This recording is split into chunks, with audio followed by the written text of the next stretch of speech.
Today I'm going to show you how to view trending on X.com, also known as Twitter, on your PC in the fastest way possible. If you've been trying to find what's trending right now and you're not sure where to click, this quick guide will make it simple. And if you enjoy easy software and website tutorials like this, make sure to hit the like button and subscribe for more helpful videos. Let's get right into it. First, open X.com in your web browser and make sure you're signed into your account. Once the homepage loads, look at the left-hand navigation sidebar. This is the menu on the left side of the screen where you'll see different options like Home, Notifications, Messages, and more. In that sidebar, click on the Explore tab. The Explore section is where X keeps discoverable content, topics, and trending posts. After you click Explore, you'll be taken to a page with several sections and categories. From there, click on the Trending tab. This will show you the current trending topics on X, so you can quickly see what people are talking about right now. And that's really all there is to it.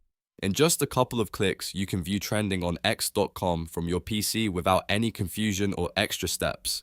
If this video helped, please give it a like, subscribe to the channel, and turn on notifications so you never miss a quick tutorial. Thanks for watching, and I'll see you in the next one.